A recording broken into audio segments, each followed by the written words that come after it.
특별히 오늘은 마태복음 10장 34절에서 39절 말씀으로 하늘의 상이라는 제목으로 하나님 말씀 증거하겠습니다. 하나님 말씀 선포될 때마다 우리가 특별히 성경의 지식을, 성경의 어떤 정보를 듣는 것이 아닙니다. 말씀의 어떤 텍스트를 듣는 것이 아니라 이 말씀이 선포될 때 성령께서 역사하시는, 지금 나에게 계시하시는 하나님의 음성을 들을 수 있어야 될 줄 믿습니다. 그렇죠? 똑같은 말씀이라도 어제 읽었는데 오늘 또 다르게 읽혀지고, 지난주에 들었는데 또 오늘은 다르게 들려지는 것이 어떤 역사일까요? 바로 성령의 역사인 것입니다. 성령이 그때 계시해 주시고, 그때 알려주시고, 그때 열어주실 때 우리에게 그 음성이 들려지게 되는 줄 믿습니다. 아무리 내가 읽으려고 하고 아무리 내가 깨달으려고 해서 깨달을 수 있는 것이 아니라 성령의 은혜로, 하나님의 은혜로 우리가 하나님의 말씀을 깨닫게 되고 그 음성 가운데 우리가 들려지게 되는 은혜가 있게 될 줄 믿습니다. 아멘. 우리 귀가 열리고 우리 마음이 열리기를 축복합니다. 오늘 특별히 마태복음 10장 말씀으로 우리가 하는 말씀 나눌 텐데요. 여러분, 성도로 우리가 하나님께 부름을 받았지 않습니까? 성도라는 것은 무엇일까요? 거룩한 사람들을 말하는 것인데 세상과 구별되어 있는 것을 말하는 것입니다. 세상과 구별되어 있는 것. 여러분, 그런데 많은 사람들이 우리가 성도가 되는 것은 원하는데, 많은 사람들이 제자가 된다 그런 것은 조금 부담스러워하고 원하지 않는 것을 보게 됩니다. 성도하면 약간 편한데 제자 그러면 약간 부담스러워요. 그렇죠? 축복을 받는 것은 참 좋은데 축복의 통로가 되라 그러면 약간 좀 부담스러운 것이 있습니다. 여러분, 그런데 아브라함을 보세요. 아브라함은 부르심을 받았을 때 네가 그냥 축복 다 받아 이렇게 하는 것이 아니라 어떻게 해요? 축복의 통로로 아브라함을 부르신 것입니다. 아브라함에게 먼저 복을 주셔서 이 복이 이방인에게까지, 많은 사람에게까지 흘러가는 축복의 어떤 통로가 되기를 하나님은 원하셨던 것이죠. 우리도 마찬가지입니다. 하나님께서 우리를 성도로 하나님의 자녀로 불러주신 이유는, 우리를 먼저 복 주시고 우리를 구원하시고 은혜를 주신 이유는 뭐예요? 먼저 우리가 복을 누리고 이 복을 나눠주고 축복의 통로가 되라고 하나님께서 우리를 그렇게 부르신 줄 믿으시기를 바랍니다. 여러분, 어떤 신자는 축복을 많이 받습니다. 그런데 문제는 뭐예요? 혼자만 다 축복을 받는 거예요. 혼자 막 집도 사고 차도 사고 땅도 사고 혼자 정말 잘 사는 거예요. 이 땅에 계속 쌓는 거죠. 축복을 받았다고 자랑하면서. 그런데 어떤 신자는 받은 것들을 어떻게 해요? 이 땅에 쌓지 않고 계속 나눠줍니다. 어떻게 보면 가진 것이 지금은 별로 없는 것처럼 보이지만 나눠준 것을 보면은 축복의 통로로서 하나님 기뻐하시는 삶을 사는 것을 보게 됩니다. 이런 사람들이 바로 하늘의 상급을 쌓는 복된 사람이 되는 것을 믿으시기 바랍니다. 여러분, 청교도 신학자 오웬이라는 신학자가 있는데요. 그분이 이런 말씀했습니다. 우리는 성도가 되는 것은 무엇보다도 즐거워하지만 제자가 되는 것은 거부한다. 성도가 되는 것은 다 좋아합니다. 근데 성도로 만족해요. 그냥 나는 이 자리가 좋다. 그런데 제자가 되는 것, 제자로서 살자, 그러면 거부하고 싫어한다는 것이죠.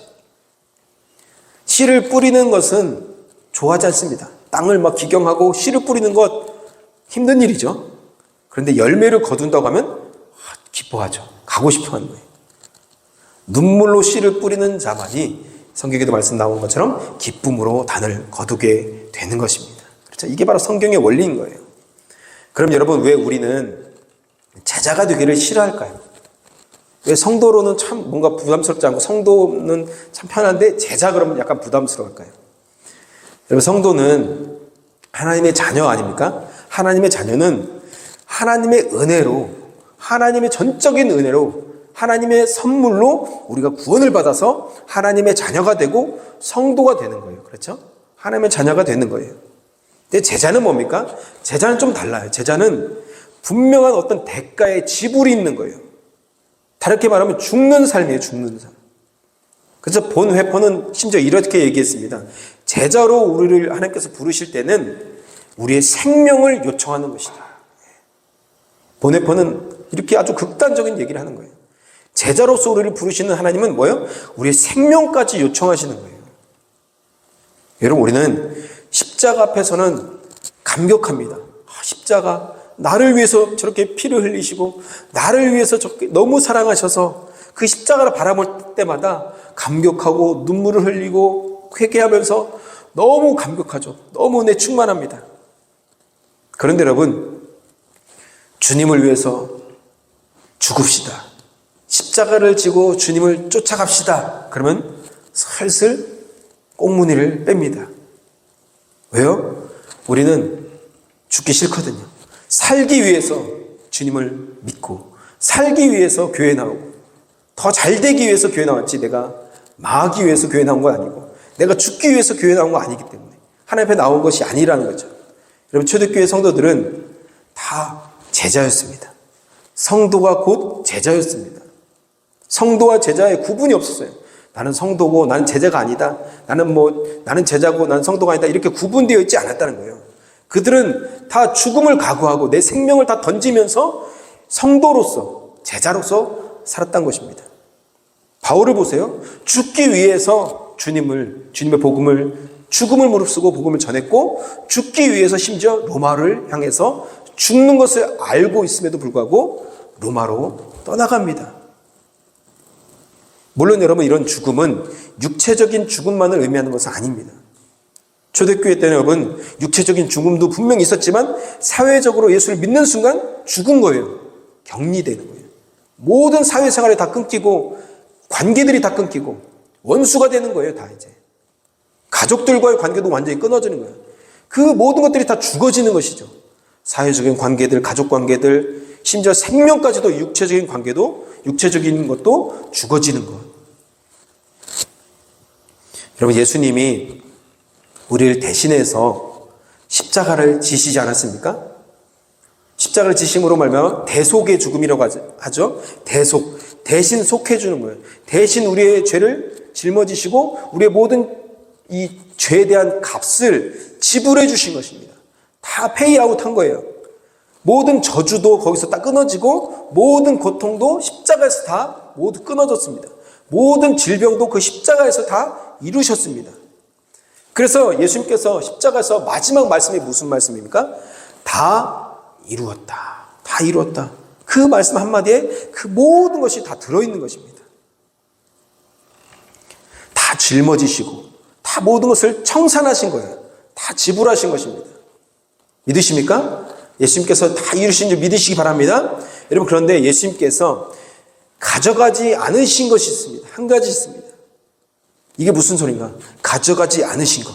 그것이 바로 뭐냐면 저와 여러분의 십자가인 것입니다. 저와 여러분의 십자가. 38절에 보시면 자기 십자가를 지고 나를 쫓을 것이라 이렇게 말씀합니다. 그렇게 자기 십자가를 지지 않고 오면 예수님께 합당하지 않다는 거예요. 마태복음 16장 24절에도 보시면 아무든지 나를 따라오려거든 어떻게 해요? 자기를 부인하고, 나는 죽었다는 거예요. 자기를 부인하고 날마다 자기 십자가를 지고 나를 쫓을 것이니라. 아멘. 자기 십자가. 여러분, 우리는 성도는 성도, 제자는 제자 이렇게 분리하잖아요. 성도는 성도고 또 사역자는 사역자. 성도는 성도, 또 선교사님은 선교사님. 선교사님이니까, 목사님이니까, 뭐 순장이니까, 뭐 순 리더니까, 뭐 팀장이니까 우리는 이렇게 분류하잖아요, 자꾸. 그렇죠? 그런데 그렇지 않다는 거예요. 성경을 그렇게 분류하지 않습니다. 초대교회 성도들도 그렇게 분류해서 생각하지 않았습니다. 성도는 곧 제자였고, 제자는 곧 복음을 전한 자였고, 복음을 전한 자는 곧 십자가를 지는 자였습니다. 이해 가시죠? 예. 여러분, 주님을 진짜 따르기를 원하십니까? 그 길을 가기를 원하십니까? 그러면 내가 져야 될 십자가가 반드시 있음을 꼭 기억하시기를 바랍니다. 여러분, 주님께서 십자가에서 모든 인간의 모든 인류의 죄값을 다 지불하시고 다 이루셨다 이렇게 말씀하셨습니다. 이 십자가, 예수님이 지신 이 십자가는 예수님만 질 수 있는 십자가예요. 저와 여러분이 대신 질 수 없는 거예요. 그 자리에 우리가 못 박혀서 죽을 수 없어요. 왜요? 죄 없으신 분만이 지실 수 있는 십자가. 그렇죠. 하나님의 어린 양이신 예수님께서 우리를 대신해서 그 십자가를 지셔야 되는 그 십자가. 예수님의 십자가인 것이죠. 예수님만 질 수 있는 십자가. 그렇죠. 저와 여러분이 대신 진다고 질 수 있는 게 아니에요. 대신 진다고 우리 모든 죄가 해결되는 것이 아닙니다. 예수님만이 질 수 있는 십자가죠. 믿으십니까? 예수님이 그 십자가를 다 지시고 다 이루신 거예요. 그렇죠. 우리가 보여주신 것입니다. 그런데 여러분, 우리가 져야 될 십자가가 있다는 것이에요. 우리가 져야 될 십자가. 그렇다면 궁금하지 않습니까? 우리의 십자가까지 다 이왕이면 다 지시지. 좀 지시려면 다 지시면 좋은데 왜 우리 건 남겨놓으셨을까? 이 세상에 살면서 때로는 고생하고 고난 가운데, 때로는 핍박 가운데, 어려움 가운데 또 순교의 자리까지 이렇게 가게 하실까? 때로는 믿지 않는 어떤 배우자를 만나고 또 자녀들의 문제들, 또 어떤 재정적인 문제, 또 뭐 질병의 문제, 관계의 문제, 또 여러 가지 문제들을 왜 이렇게 만나게 할까? 우리가 말하는 어떤 십자가, 그것을 왜 만나게 할까? 그럼 로마서 8장 말씀 한번 봅시다. 그 대답이 여기 나와 있습니다. 로마서 8장 17절에서 18절인데요. 한번 같이 읽겠습니다. 시작. 자녀이면 또한 상속자, 곧 하나님의 상속자요 그리스도와 함께한 상속자니 우리가 그와 함께 영광을 받기 위하여 고난도 함께 받아야 할 것이니라. 생각하건대 현재의 고난은 장차 우리에게 나타날 영광과 비교할 수 없도다. 아멘. 아주 명쾌한 대답이 나와 있죠. 자녀이면 저 여러분이 하나님의 자녀, 우리 성도잖아요. 하나님의 자녀인데 상속자라는 거예요. 하나님의 나라를 유업으로 받을 상속자인데 이 상속자의 어떤 조건이라면 할 수 있는 그런 말씀이 나옵니다. 그것이 뭐냐면 고난이에요. 고난. 이 고난을 함께 받아야 그 상속의 영광을 누릴 수 있다는 것입니다. 고난을 받는 이유가 뭐예요? 영광을 얻게 하시려고 우리에게. 이 십자가를 남기신 이유가 뭐예요? 비교할 수 없는, 이 세상에서 누릴 수 없는 어떤 비교도 안 되는 그 영광을 하나님 나라에서 누리게 하기 위해서, 그것을 상속으로 유업으로 우리에게 주시기 위해서 우리에게 이 십자가를, 고난을 때로는 허락하신다는 것입니다. 아멘. 장차 받을 면류관, 그래서 이 고난의 무게만큼, 고난의 어떤 그 무게만큼 상급의 무게, 이 면류관의 무게, 영광의 무게가 같다는 거예요. 믿으십니까? 네. 여러분, 구약에서 상급의 순위로 보면 누가 아마 등수 안에 들까요? 손가락 안에 들까요? 아마 모세일 거예요. 모세. 상급 순위 안에 들면. 여러분, 구원에는 등수가 없습니다. 그렇죠? 구원은 1, 2등, 3등이 없어요. 그런데 여러분, 상급에는 등수가 있어요. 상급에는 차이가 있다는 거예요. 히브리서 11장 24절에서 26절까지 보시면 모세에 대해서 나오는데요. 한번 제가 읽어보겠습니다. 믿음으로 모세는 장성하여 바로의 공주의 아들이라 칭함받기를 거절하고 도리어 하나님의 백성과 함께 고난받기를 잠시 죄악의 낙을 누리는 것보다 더 좋아하고 그리스도를 위하여 받는 수모를 애굽의 모든 보화보다 더 큰 재물로 여겼으니 이는 상 주심을 바라봄이라. 아멘. 아멘이시죠. 그럼 주님 때문에 받는 고난, 심지어 모세는 어떻게 해요?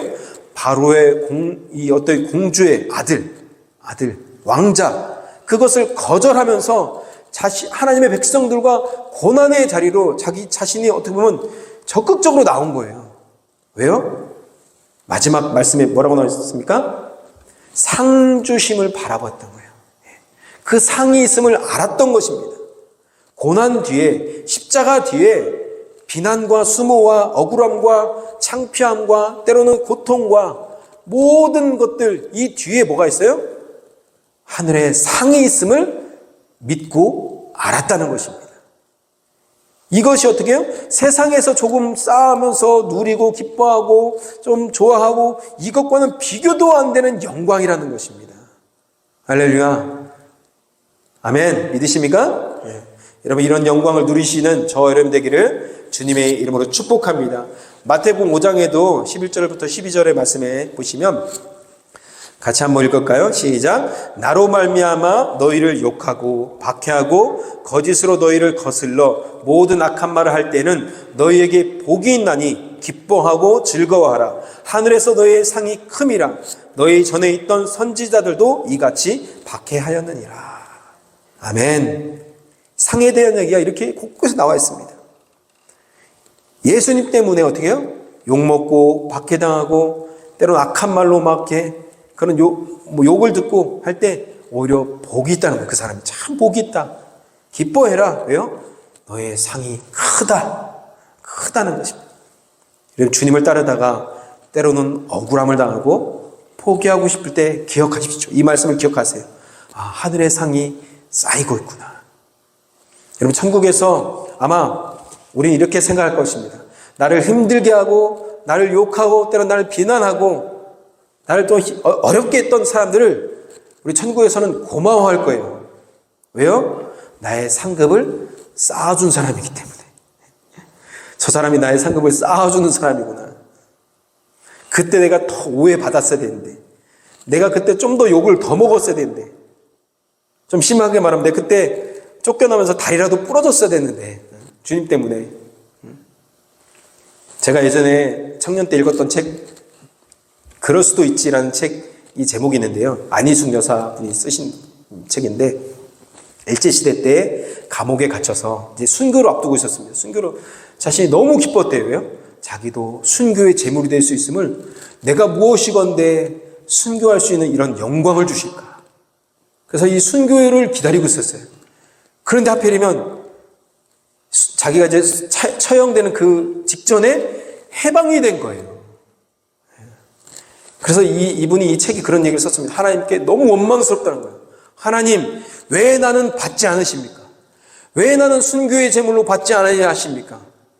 나도 받아주십시오. 그렇게 자기가 하나님 앞에 그렇게 불평했다는 거예요.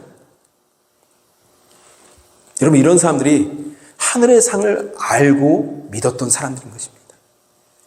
여러분, 중요한 것은 이 십자가 고난이 예수님 때문에, 복음 때문에 받는 십자가 고난이 돼야 되는 거예요. 그것이 상급으로 연결되는 것이지, 내가 죄를 지었는데 고난받고 내가 잘못해서 감옥에 들어가는 것, 그것은 여러분 십자가가 아니고 고난이 아니에요.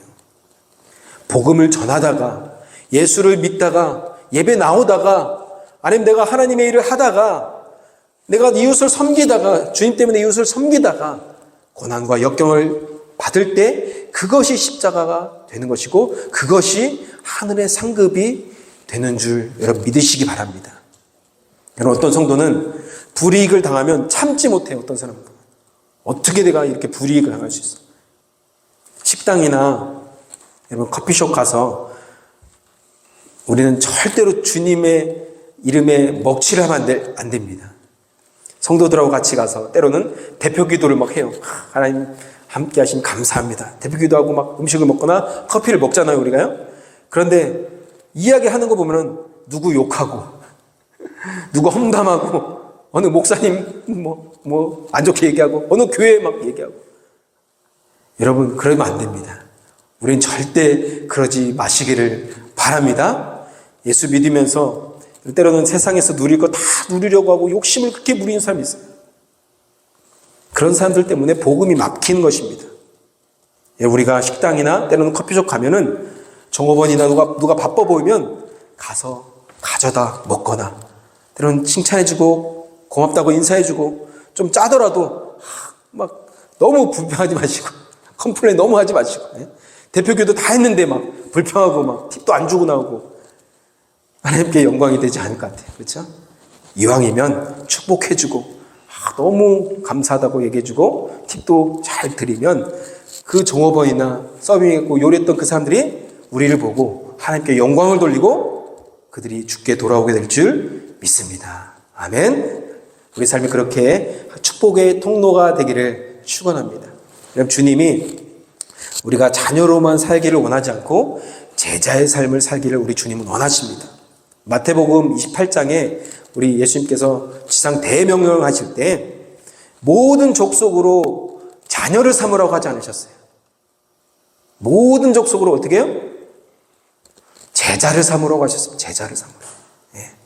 성도로 만들라, 교인 만들라, 신자 만들라, 그런 말이 아니었어요. 모든 족속으로 어떻게 해요? 제자 삼으라. 제자 만들라. 아멘. 여러분, 어떻게 보면 자녀는 어떻게 보면 제자예요. 제자. 하나님의 자녀는 곧 제자입니다. 하나님의 은혜를 맛본 사람은 자연스럽게 어떻게 해요? 그 은혜에 감사해서 제자의 삶을 살게 되고 그 제자의 삶을 갈망합니다. 하나님을 더 알길 원하고 주님을 더 닮아가고 싶고 주님을 더 전하고 싶고 주님의 말씀을 대로 살길 원하는 제자의 삶을 자연스럽게 성도, 이 자녀들은 제자의 삶을 자연스럽게 산다는 것입니다. 저 여러분은 제자입니까? 죽기 위해서 주님을 따르십니까? 버리기 위해서 주님을 따르십니까?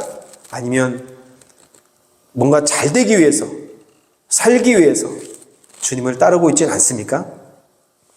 우리는 언젠가부터 주님을 위해서 죽었다는 간증보다는 복을 받았다는 간증, 자녀가 잘 되고 재물이 들어오고 뭔가 다 형통해지고 이런 간증들이 교회 안에 가득한 것을 보게 됩니다. 물론 여러분 예수를 믿으면 이런 복들을 받게 됩니다. 하지만 예수님은 복음서에서 대부분 이 땅의 어떤 복보다 하늘의 복을 이야기하셨습니다. 팔복을 보십시오. 팔복 우리가 잘 알듯이 팔복의 심령의 복, 핍박을 당하는 사람들의 복, 온유한 사람들의 복, 여러분 이런 복들을 예수님께서 오히려 말씀하셨고 제자들은 그 복된 삶을 쫓아가는 삶을 살았습니다. 그래서 성경은 예수님 때문에 고난을 받고 십자가를 자랑하는 사람만 진짜 복된 사람이라고 말씀하고 계시다는 것이죠. 갈라디아서 6장 14절 말씀을 우리 한번 같이 읽어볼까요? 갈라디아서 6장 14절입니다. 시작. 그러나 내게는 우리 주 예수 그리스도의 십자가 외에 결코 자랑할 것이 없으니 그리스도로 말미암아 세상이 나를 대하여 십자가에 못 박히고 내가 또한 세상을 대하여 그러하니라. 아멘. 어떤 사람은 여러분 입만 열면 돈을 자랑합니다. 내가 돈이 얼마나 있고 내가 돈을 얼마나 벌었고, 또 어떤 사람은 내가 집을 자랑합니다. 내가 집을 이렇게 샀는데 이렇게 살아서 이렇게 커졌고 이렇게 늘렸고 몇 개 있고, 어떤 사람은 차를 자랑하고, 어떤 사람은 자녀를 자랑하고 자녀가 잘된 것 자랑하고, 어떤 사람은 자기의 힘과 권력을 자랑하는 것들은 다 헛것입니다. 바울의 자랑은 무엇입니까? 오직 십자가입니다. 십자가를 자랑하고 자신이 가진 모든 것들은 다 배설물로 여기고 오직 예수님의 십자가만을 자랑하고 그 십자가에 달리신 예수님을 증거하다가 하늘의 상을 바라보면서 순교한 바울. 여러분 우리도 하늘의 상을 바라보면서 이 땅 가운데서 혹시 누리지 못할지라도 하늘의 큰 상급을 받아 누리는 저와 여러분이 되시기를 주님의 이름으로 축복합니다. 아멘. 이제 말씀 맺겠습니다. 여러분 일제강점기 때 수많은 목사님들이 배교했습니다. 그때 신사 참배 중에도 근데 끝까지 배교하지 않고 신앙의 절개를 지켰던 목사님 아시죠? 누굽니까? 주기철 목사님. 우리가 대표적인 주기철 목사님. 그 목사님은 일본의 그런 신사 참배 강요가 절정에 다다를 때 이런 주일날 설교를 하셨습니다. 일사각오의 결심을 가지고 주일날 말씀을 전하셨어요. 어떤 말씀이냐면 이렇게 말씀하셨습니다. 주님을 위하여 오는 고난을 내가 이제 피하였다가 이 다음 내가 무슨 낯으로 주님을 대하리올까?